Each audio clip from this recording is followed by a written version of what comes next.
व्यक्ति के जीवन में यदि आगे बढ़ना है तो उसे भूतकाल और भविष्यकाल नहीं देखना चाहिए। केवल वर्तमान को देखते हुए अपने कार्य में दक्ष होकर के आगे बढ़ने के लिए सोचना चाहिए, क्योंकि भूत कभी आता नहीं है और भविष्य किसी ने देखा नहीं है। वर्तमान को मानकर चले, वर्तमान को सुधारें, भविष्य अपने आप सुधर जाएगा। यदि आप भूतकाल और भविष्यकाल के बारे में सोचेंगे तो कभी कुछ भी नहीं कर पाएंगे, केवल सोचते ही रह जाएंगे। परमात्मा को जो कराना है वह आपसे कराएगा, इसलिए परमात्मा को अपने मस्तक पर रखते हुए अपने कार्य करना चाहिए।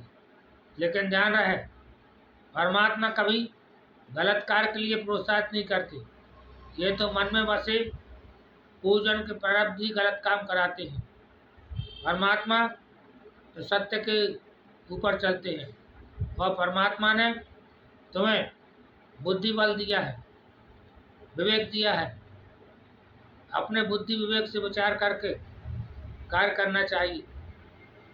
जो परमात्मा को मानता है, सत्य को मानता है और वर्तमान काल में अपने आप को आगे बढ़ाने के लिए सत्कर्म करता है, तो वह व्यक्ति निश्चित ही आगे बढ़ता है और उसके जीवन में किसी प्रकार की कोई कठिनाई नहीं होती।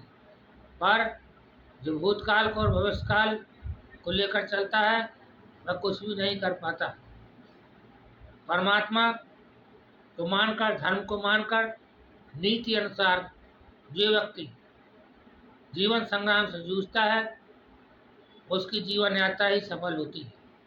बाकी जो अनीति के द्वारा धन संग्रह करके, बल संग्रह करके आगे बढ़ता है तो वह केवल दिखावे के लिए, और वह आत्माहीन हो जाता है, सत्य के सामने झुकता है, एक जिंदा लाश की तरह घूमता रहता है। धन तो रहता है और धर्म नहीं रहता। धर्म धन से बड़ा होता है। भगवान ने जो तुम्हारे भाग्य में लिखा है वह तुम्हें मिलेगा ही नीति से। और व्यक्ति सोचता है कि हमने अनीति करके कमा लिया, परंतु यह इसका दुर्भाग्य है। उसे वह मिलना था, वह अनीति नहीं भी करता तो भी मिलता, और उसने जल्दबाजी में अपना कर्म बिगाड़ लिया।